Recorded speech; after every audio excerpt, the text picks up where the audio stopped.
चुनाव नजदीक है। आप लोग देख रहे हैं कि किस तरह से दिल्ली से लेकर और जयपुर और कोटा तक तमाम एक बीजेपी की भ्रम की जो माला है वो पिरोई जा रही है। और उसी कड़ी में कल इनका घोषणा पत्र आया भारतीय जनता पार्टी का। उसको देखकर कुछ हंसी भी आई कि अभी भी ये लोग सोचते हैं कि जनता ये भ्रम फैलाएंगे और भ्रम में जनता आ जाएगी।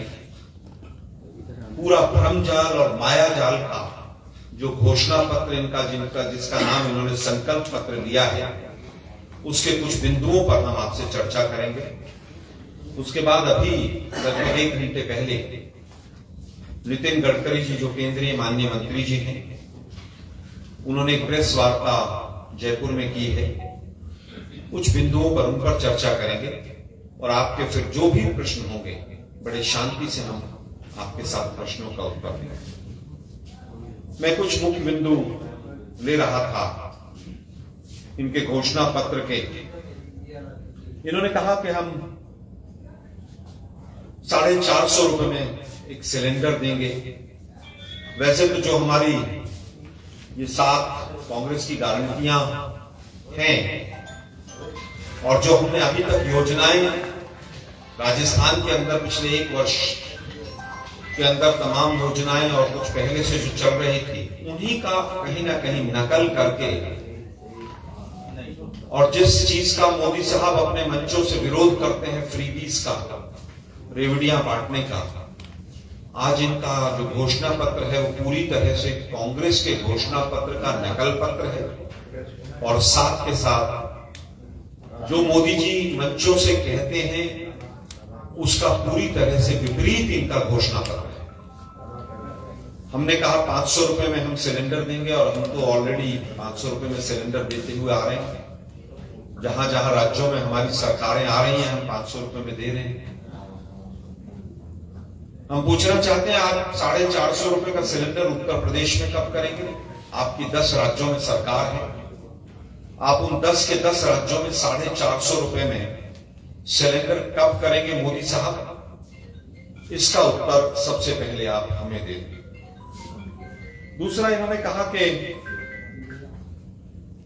सीएम मुख्यमंत्री की शिक्षा नीति में मुफ्त शिक्षा देंगे। तो हम पूछना चाहते हैं कि क्या बाकी राज्यों में आपने मुफ्त शिक्षा दे दी है?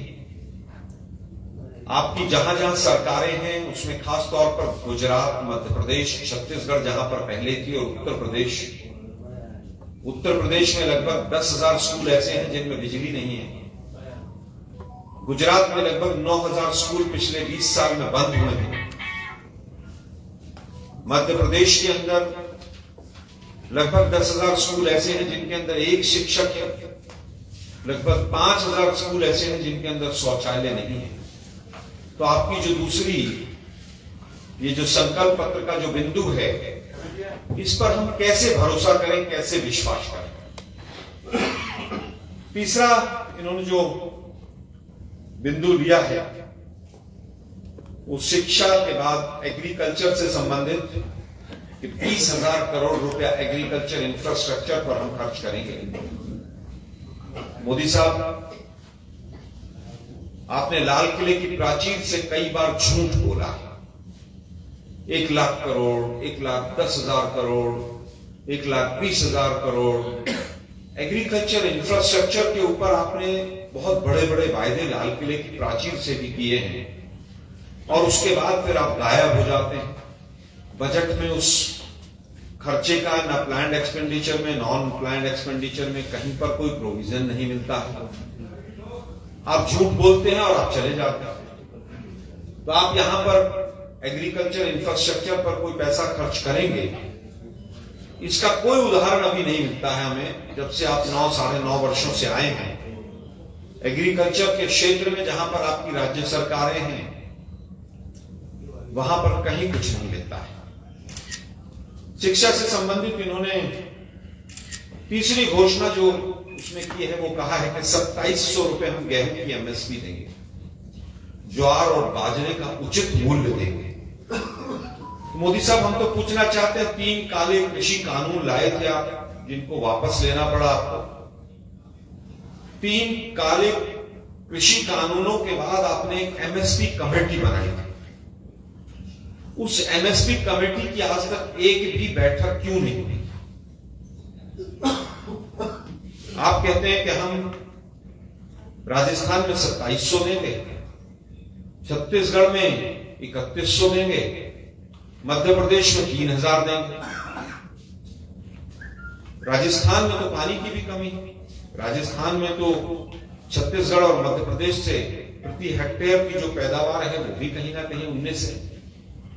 तो फिर ये एमएसपी उन राज्यों से आपने यहां पर कम किस आधार पर रखी है? आपकी क्या कैलकुलेशन है? आपने तो वादा किया था बहुत ही किसानों पर मार, अब की बार आपकी सरकार, आपने कहा था कि लागत और लागत का मूल्य और C2 के मेथड से हम उसको नापेंगे और उसके बाद 50% मुनाफा देंगे। खैर वो तो बात आई गई हो गई। फरवरी 2015 में आपने 700 पेज का एक एफिडेविट दिया सुप्रीम कोर्ट में और उसमें लिखा कि ये तो संभव ही नहीं है। अब आप 3000-3100 की बात कर रहे हैं। आप पूरे देश की एमएसपी क्यों नहीं निर्धारित करते हैं? आप पूरे देश में एमएसपी अगर 2100 रुपए है, यहां आप 2700 रुपए की बात करते हैं, तो हम आपसे पूछना चाहते हैं, आप एमएसपी को कानूनी जामा कब पहनाएंगे? पहला सवाल। और अलग अलग राज्यों में आप एमएसपी क्यों निर्धारित कर रहे हैं? दूसरा सवाल। तीसरा सवाल कि जब छत्तीसगढ़ में रमन सिंह की सरकार थी तो जो गेहूं पे बोनस मिलता था, सबसे पहले आपने एक चिट्ठी लिखकर उस बोनस को रोका था कि बोनस कोई भी राज्य सरकार देगी तो हम उसका एमएसपी का पैसा रोक लेंगे।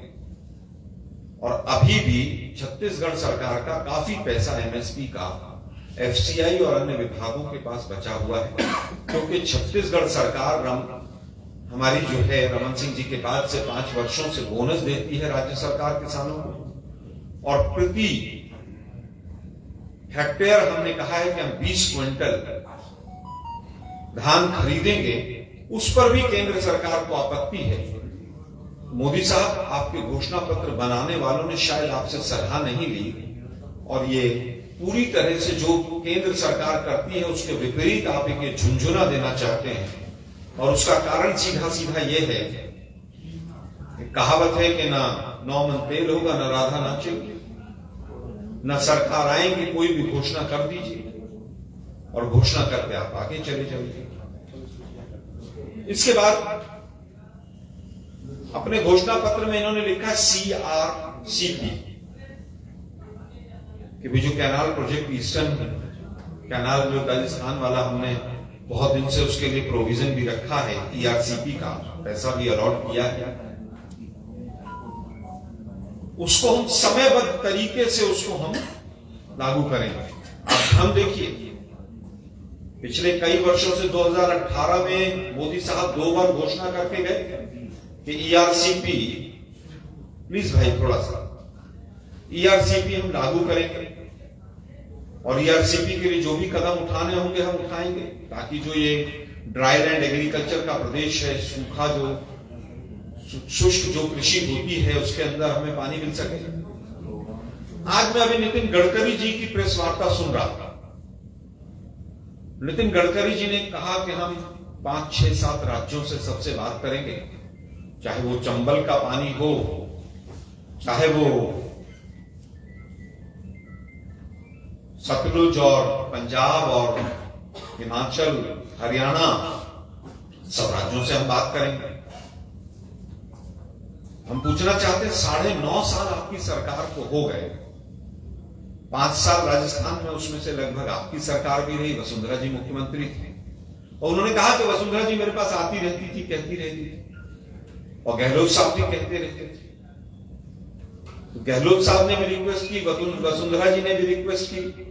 हम तो सीधा पूछना चाहते हैं, 9.5 साल से केंद्र में बैठी सरकार पकौड़े कर रही थी इस परियोजना पर एक भी चिट्ठी, एक भी कदम, एक भी फाइल का मूवमेंट क्यों नहीं हुआ?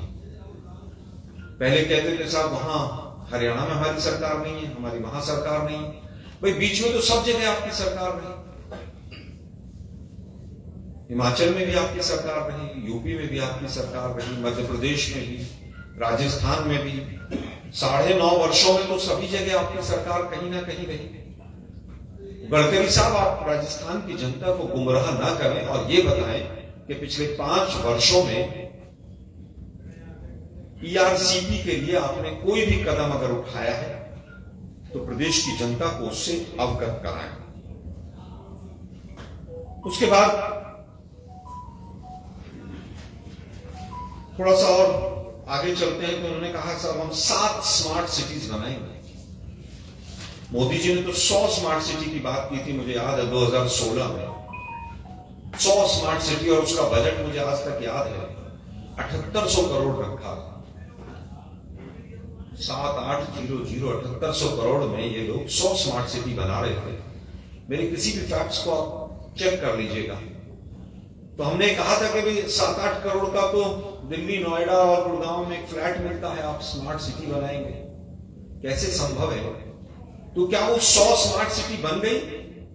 ये 7 जो बनाने जा रहे हैं आप राजस्थान में, ये उन 100 में से ही है या अलग से 7 बना रहे हैं आप? ये बार बार आप जो झुंझुना देते हैं, ये झुंझुना देना बंद कर दीजिए। स्मार्ट सिटी बनाना तो दूर की बात है, दिल्ली जहां पर जो देश की राजधानी है, जो केंद्र शासित प्रदेश है, वहां पर महीनों स्कूल बंद हो रहे हैं, पॉल्यूशन इतना बढ़ रहा है। आप केजरीवाल के गेंद पाले में डाल देते हैं, केजरीवाल आपके में डाल देता है, एक ज्वाइंट मीटिंग तक आप सरकारों की नहीं होती है। स्मार्ट सिटी की डेफिनेशन आज तक आप डिसाइड नहीं कर पाए हैं। राजस्थान की जनता को ये झुंझुना देना बंद कर दीजिए। उसके बाद आया एक लखपति दीदी बनाएंगे, लखपति दीदी योजना। हालत यह है कि पिछले 3 सालों में महिलाओं का जो रोजगार मांगने का, रोजगार ढूंढने का, रोजगार मिलने का प्रतिशत है, वो पिछले 50 वर्षों से लोएस्ट है। बेरोजगारी दर तो है। 3 चीजें मैंने कही, महिला रोजगार मांगती है, ढूंढती है, और उसके बाद उसको कितना रोजगार मिलता है। जो फीमेल एम्प्लॉयमेंट रेट है वो पिछले 50 वर्षों का लोएस्ट है। आपने तो कहा था कि 2 करोड़ रोजगार देंगे, आज आप कह रहे हैं लखपति दीदी बनाएंगे। भाई लखपति क्यों, करोड़पति कह देते, करोड़पति दीदी बनाएंगे, क्या फर्क पड़ रहा है? कहना ही तो था। आज हालत यह है कि किसान की प्रति व्यक्ति आय जो 2014 में 32 रुपए प्रति दिन थी, वो घटकर 27 रुपए पर आ गई। बड़े बड़े वायदे थे, 2022 75 साल पूरे होंगे, हर व्यक्ति के घर सर के ऊपर छत होगी, घर होगा, और घर में नल होगा, और नल में जल होगा, और जल के नीचे बाल्टी होगी, बाल्टी में डब्बा भी होगा। बड़े बड़े वायदे किए इन्होंने। हालत यह है कि किसान की जो प्रति व्यक्ति आय डबल होनी थी वो घट गई, इनपुट कॉस्ट बढ़ गया। अब आप कहते हैं कि साहब हम जो किसानों की राशि है, मानदेय राशि, उसको हम बढ़ाएंगे। हम तो पूछना चाहते हैं कि आप 2000 से 3000 करेंगे, 4000 करेंगे, लेकिन इनपुट कॉस्ट कितना बढ़ा है, कभी मोदी साहब आपने इसके ऊपर भी विचार किया है? अभी 2 दिन पहले इन्होंने किसानों की जो किश्त थी 2000 वाली वो डाली थी, और हमने कहा कि भाई टाइमिंग जो है बड़ा गलत है। जब जब चुनाव आता है तो आप किश्त रिलीज कर देते हैं। तो हमारा सवाल यह है कि मोदी साहब जब पहली किश्त फरवरी 2019 में किसानों की डली थी, तो उस समय 13.5 करोड़ किसानों के खाते में आपने कहा था कि पैसे गए। किसान 16.5 करोड़ थे, कोई बात नहीं, अब जब 2 दिन पहले किस्त गई है उसे पता चला 8 करोड़ है। तो ये 16.5 करोड़ से किसान घट के 8 करोड़ कैसे हो गए? ये क्या गड़बड़ झाला है? और इसको सीधा सीधा ये क्यों ना माना जाए कि आप किसानों को लालच देकर वोट लेना चाहते हैं? इसको सीधा सीधा ये क्यों ना माना जाए कि आप दिवाली पर तो सबको भूल गए? आप दिवाली से हफ्ता 10 दिन पहले भी देते तो समझ आता है किसान को सबको दिवाली मनानी, लेकिन आप वोटिंग से 2 दिन 3 दिन पहले डलवा रहे हैं पैसे। ये किसानों के साथ सीधा सीधा छलावा है। खाद हो, इंसेक्टिसाइड हो, पेस्टिसाइड हो, बीज हो, पेट्रोल हो, डीजल हो, लेबर कॉस्ट हो, हार्वेस्टिंग कॉस्ट हो, जो भी लागत है किसान की वो लगातार बढ़ती चली जाए। वो 9 साल 9.5 साल में डबल से ज्यादा हो गई। लेकिन आप अभी भी किसानों के साथ छलावा कर रहे हैं। किसानों की आत्महत्या की जो दर है वो 2016 के बाद आंकड़े बंद है। एनसीआरबी के आंकड़े 2016 के बाद किसानों की आत्महत्या के ये केंद्र की सरकार पब्लिश नहीं करती है। आज आप बड़ी बड़ी बातें कर रहे हैं यहां पर। आप कहते हैं हम तो रेवड़ी कल्चर के खिलाफ हैं। आज आपके घोषणा पत्र में है कि हम 5 साल तक जो प्रधानमंत्री जो राशन की योजना है उसको आगे बढ़ाएंगे। अरे भाई, वो तो प्रधानमंत्री महोदय ने 4 दिन पहले ही आचार संहिता का उल्लंघन करते हुए घोषणा की। हमने इलेक्शन कमीशन में ऑफिशियली उसकी शिकायत भी की। लेकिन दुर्भाग्य यह है कि इलेक्शन कमीशन हो, जांच एजेंसियां हो, सुप्रीम कोर्ट हो, किसी की बात ये सरकार सुनने को तैयार नहीं। बहुत मोटी खाल की सरकार हो गई। सुप्रीम कोर्ट के जजेस के ऊपर प्रश्न चिन्ह उठाए जाते हैं, उनको प्रेस कॉन्फ्रेंस करनी पड़ती है। पूर्व लॉ मिनिस्टर कहते हैं कि जजेस जो हैं वो कहीं ना कहीं देश के खिलाफ काम करते हैं। उसके बाद सीबीआई के डायरेक्टर आलोक वर्मा को शायद अभी तक पेंशन मिलनी शुरू नहीं हुई है, जहां तक मेरी जानकारी है। ईडी के डायरेक्टर 5-5 साल तक इलीगली उस पोस्ट पर बैठे रहते हैं। सुप्रीम कोर्ट की ऑब्जर्वेशन नहीं, डिसीजन है। तो मुझे लगता है कि इलेक्शन कमीशन और तमाम चीजें, जितनी भी संस्थाएं हैं, इनका कोई महत्व अब भारतीय लोकतंत्र में मोदी जी ने नहीं छोड़ा है। देश के प्रधानमंत्री की भाषा, वो कहते हैं कि ऐसे वोट डालो कि जैसे फांसी का फंदा लगा है। तो देश के प्रधानमंत्री की भाषा है, ये बौखलाहट है और हार स्वीकार करनी है 5 राज्यों में मोदी जी को, ऐसा लगता है। इसके बाद 2.5 लाख नौकरियों की बात मुख्य तौर पर उनके मैनिफेस्टो में है। 2 करोड़ रोजगार का वायदा मोदी जी ने किया। पिछले साल 8 जून 2022 को 4 मंत्रियों ने आके प्रेस कॉन्फ्रेंस की थी, केंद्रीय मंत्रियों ने, कि अगले 1 साल में 10 लाख सरकारी नौकरियां हम देंगे। याद होगा आपको, मैं तारीख बता रहा हूं, 8 जून चली गई। पिछले हफ्ते एक आरटीआई लगे तो पता चला 5,71,000 नौकरियां दी गई। और उसमें भी ये नहीं बताया उन्होंने सरकारी दी है या प्राइवेट दी। जो नौकरी के पत्र बांटे गए, आज हम डिमांड करते हैं मोदी जी से, पिछले 1 साल में जितनी नौकरियां दी हैं उनके ऊपर व्हाइट पेपर आप लेकर आइए। उनका एडवर्टीजमेंट कब निकला था, एग्जाम कब हुआ था, फॉर्म कब निकला था, किस डिपार्टमेंट में कितनी भर्तियां हुई। और दुर्भाग्य है, गहलोत जी ने भी कुछ सवाल किए थे, चाहे वो ओल्ड पेंशन स्कीम से लेकर हो और चाहे वो अग्निवीर योजना से हो। मोदी जी, आपने तो राजस्थान का सबसे ज्यादा बच्चा रेलवे में जाता था, आर्मी में जाता था, बैंकिंग में जाता था, सभी जगह से भर्तियां लगभग बंद पड़ी। आप रेलवे का आंकड़ा उठाकर देख लीजिए, आप अग्निवीर का आंकड़ा उठाकर देख लीजिए, बैंकिंग सेक्टर का, लोकल बॉडीज का, यहां तक कि एसएससी में भी इनके समय में 9 साढ़े 9 वर्षों में लगभग आधी वैकेंसी हो गई। 10 लाख से ज्यादा वैकेंसी केंद्र सरकार में खाली पड़ी है विभिन्न विभागों में। 1.5 लाख तो मात्र आर्मी में खाली पड़ी हुई है। 60,000 से ज्यादा बैंकों में खाली पड़ी हुई है। उनको तो भरते नहीं। नई नई योजनाएं ले आते हैं। मध्य प्रदेश में 18.5 साल आपकी सरकार रही। 18.5 साल में मध्य प्रदेश एसएससी जो पीएससी है वहां की, उसके अंदर 6 साल से, पिछले 6 साल से एक भी भर्ती नहीं हुई है। 0 भर्ती हुई। आप कहते हैं कि साहब हम यहां पर 2.5 लाख जॉब्स देंगे, वो 5 साल में देंगे, 1 साल में देंगे, 2 साल में देंगे, उसका कहीं पर कोई उल्लेख नहीं है।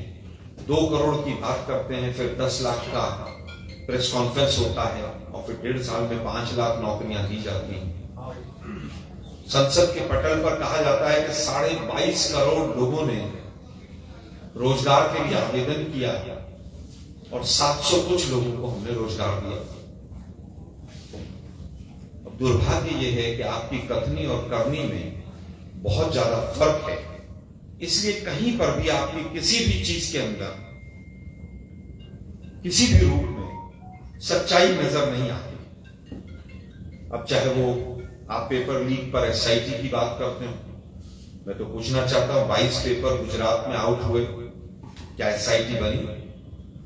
उत्तर प्रदेश में सरकार जब से इनकी आई है 2017 के बाद से लगभग 100 एसआईटी बनी।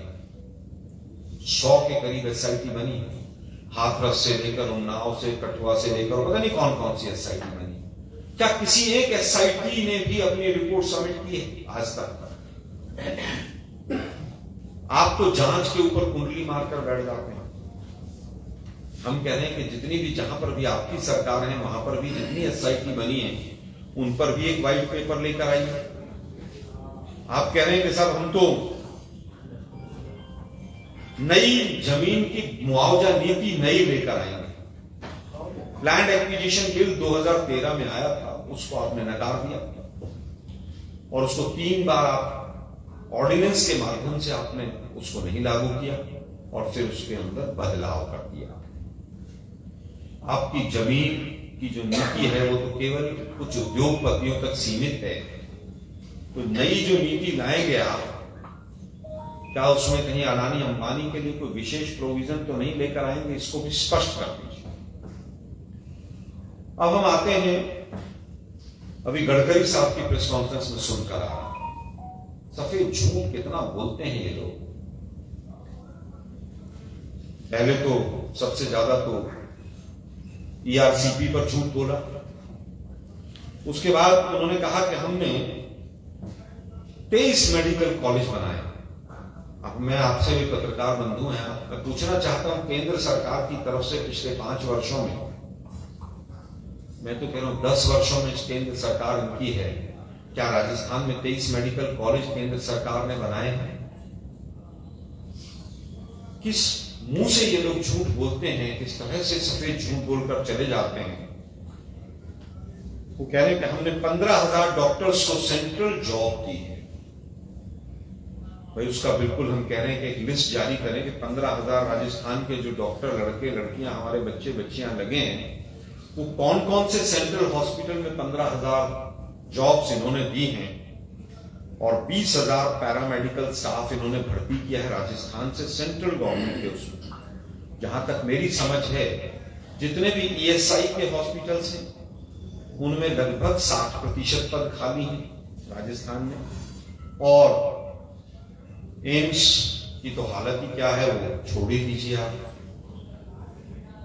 IIT, IIM, AIIMS, triple IT, सभी में 60 से 70% वैकेंसीज खाली हैं। तो इसके ऊपर भी एक व्हाइट पेपर इनको लाना चाहिए, मेरा ऐसा मानना। लगभग मैं ये कहना चाहूंगा कि जो बीजेपी का संकल्प पत्र आया है उसका गहन अध्ययन करने के बाद ये पता चला है कि वो झूठ का एक बहुत बड़ा पुलिंदा है, गुमराह करने वाला एक डॉक्यूमेंट है।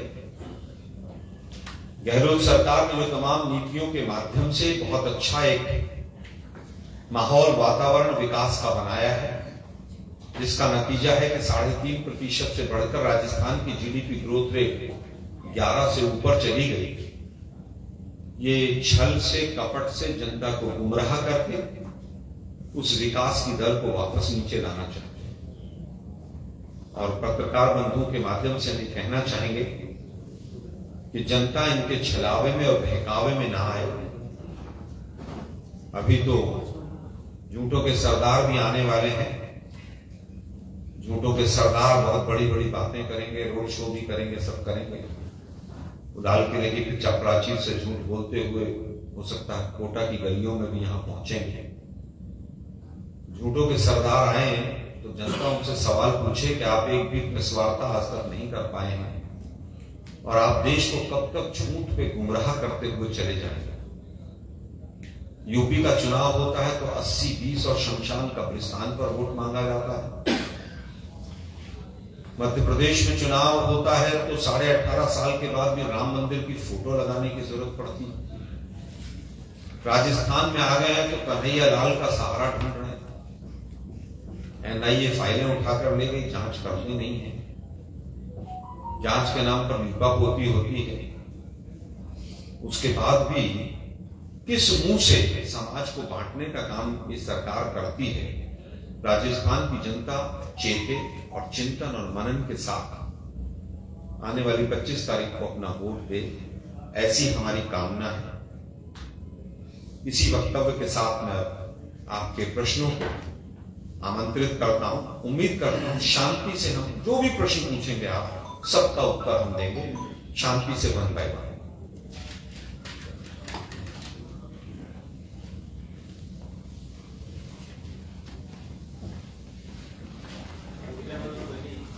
ये 7 गारंटी ही रहेगी या कोई आपको भी घोषणा पत्र आ रहा है? देखिए, मुझे लगता है कि कुछ जो स्कीम्स पहले से चल रही हैं वो नहीं है। 7 गारंटी मुख्य तौर पर है। इसका एक विस्तृत रूप जल्द आप लोगों के बीच में आएगा, जिसमें पर्यावरण, बाल विकास, सामाजिक उत्थान, बाकी कृषि, सब चीजों से जुड़े हुए विवरण होंगे, तथ्यात्मक और विस्तृत रूप होगा। वो जल्द आप लोगों के बीच में आएगा।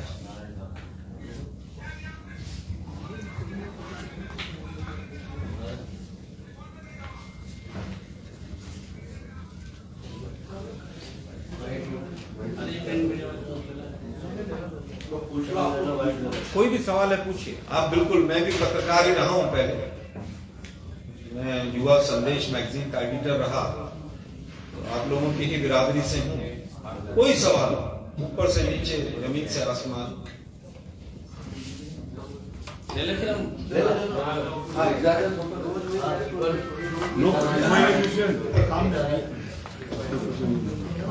साइड में एक माइक लगा दे, माइक साइड में।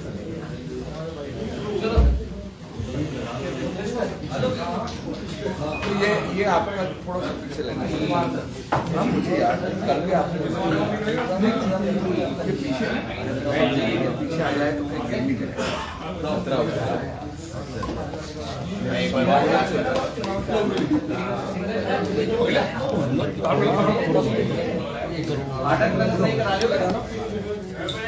कल की तरह मत करना, आराम से मोबाइल पीछे कर लो थोड़े से यार भैया। जूम है सबके मोबाइल में, है ना?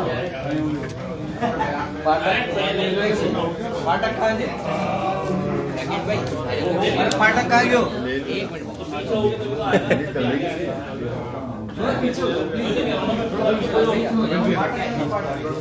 सुनो भैया, इनके भी देखो, इनके भी लाइट चला भैया, इनके भी तो देखो, इनके भी लाइट चला भैया।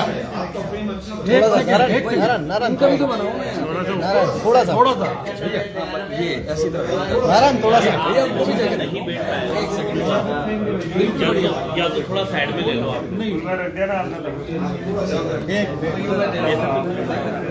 ऐसे लो अभी इनकी डालो, ऊपर डालो, ऊपर डालो।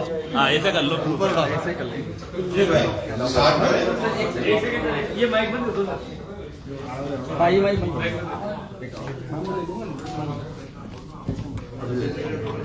आपके मन देखे इसको आराम से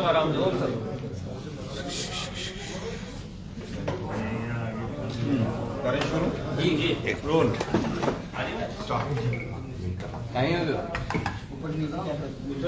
ये आप कोटा में आए हैं क्या? अरे बात जो आपको कहनी है। देखिए, कोटा शिक्षा की नगरी है और मुझे लगता है कि माँ सरस्वती का यहाँ साक्षात वास, और जिस तरह से तमाम विकास की मैंने चीज़ें देखी, यहाँ पर रिवर फ्रंट देखा, कांग्रेस की सरकार ने एक अद्वितीय विकास करके इस शहर को आगे बढ़ाया है, जिसमें जनता का बहुत सहयोग हमें मिला है। बहुत खुशी हुई कि कोटा आज प्रगति के पथ पर है और हमारी सरकार आएगी तो कोटा और आगे प्रगति के पथ पर बढ़ेगा। ये आपने कहा है कि बीजेपी ने कॉपी की है घोषणा पत्र, आपकी जो योजना है उसको लेकर। देखिए, तमाम योजनाएं, ये जो हमारी 7 गारंटी हैं, उन्हीं को मैक्सिमम चीजों को ही इन्होंने किसी ना किसी रूप में शब्दावली को बदल कर रखा। हमने नाम कुछ दिया है क्योंकि नाम बदलकर ही ये सरकार चलाते हैं। यूपीए 1 और यूपीए 2 में हमारी जो 23 फ्लैगशिप योजनाएं थी, फ्लैगशिप प्रोग्राम्स थे, उन्हीं के सबके नाम बदल के इन्होंने उन्हीं तमाम योजनाओं को आगे चलाया और उनकी मार्केटिंग की। यहाँ पर भी इनके पास कहने को कुछ नहीं है, क्योंकि जो भी संकल्प पत्र में बिंदु हैं उन पर सीधा सवाल है कि बाकी राज्यों में क्यों नहीं लागू करते। राजस्थान में आपको अगर ऐसा लगता है कि राजस्थान की जनता को महंगाई से निजात मिलनी थी, तो सिलेंडर तो केंद्र सरकार ही देती। हम तो 500 रुपए में इसलिए दे रहे हैं कि बाकी का पैसा राज्य सरकार अपने जेब से दे रही है, ताकि माताओं बहनों की रसोई में सस्ता सिलेंडर पहुंचे। तो मोदी जी, राजस्थान की जनता आपको पहले याद नहीं आई। जिताएंगे आपको तभी आप ऐसा करेंगे। ये दुर्भाग्यपूर्ण है। देश की जनता ने आपको देश का प्रधानमंत्री बनाया है और आपने ही कहा था बहुत ही महंगाई की मार, अब की बार आपकी सरकार। तो महंगाई के मामले में आपने, बेरोजगारी के मामले में राजस्थान की जनता को ठगा है। रोज आपके 5-50 कार्यकर्ता बीजेपी में कूद के जा रहे हैं, मंत्री जी की खिलाफत करके किसान का दुर्व्यवहार करते हैं और तिरस्कार करने का आरोप लगाया है पार्षद ने भी। आज 25-30 कार्यकर्ता भारतीय जनता पार्टी के कांग्रेस में शामिल हुए। पूरी लिस्ट आपको आगे पहुंचेगी। देखिए, क्या होता है कि जब एक मंडल व्यक्ति बहुत लंबे समय तक एमएलए रहता है, मंत्री रहता है, तो बहुत से लोगों की महत्वाकांक्षाएं रहती हैं और वो केवल कांग्रेस पार्टी में नहीं है, बीजेपी में भी रहता है। चुनाव जब आता है तो लोग उधर से इधर, इधर से उधर आते हैं। कल भी जयपुर में सैकड़ों बीजेपी के कार्यकर्ता हमारी पार्टी में आए, आज भी आए, आगे भी ये सिलसिला रहेगा। फिर भी हम आत्मावलोकन करेंगे। हमारा एक भी कार्यकर्ता अगर वहां जाता है तो हमारे लिए चिंता की विषय है और आगे हम ऐसा नहीं होने देंगे। कांग्रेस 5 साल तक सत्ता में रही, लेकिन शिक्षा को लेकर के कोई विशेष नीति लेकर के आप लोग नहीं आ पाए, क्या कारण रहा? देखिए, कांग्रेस पार्टी चाहे केंद्र में रहे और चाहे राज्यों में रहे, हम शिक्षा के आधार पर ही आगे बढ़ते हैं। आरएसएस का मॉडल है कि अशिक्षित रखा जाए और पंडित जवाहरलाल नेहरू का मॉडल है कि पूरे देश में शिक्षा का प्रचार और प्रसार हो। राइट टू एजुकेशन हम लेकर आए। सैकड़ों कॉलेज हमने बनाए, लगभग 300 के करीब पिछले 5 साल में कॉलेज बने, जितने पिछले 50 साल में नहीं बने। अंग्रेजी माध्यम स्कूलों की बाहर आ गई। न्यू एजुकेशन पॉलिसी पिछले 3 वर्ष पहले मोदी सरकार लाई थी, आज तक लागू नहीं हुई। हर जिले में मेडिकल कॉलेज और नर्सिंग कॉलेज हम लेकर आए और वर्तमान में भी जो 7 गारंटी हैं उसमें बच्चों के शिक्षा के प्रोत्साहन के लिए तमाम बिंदु हम लेकर आए।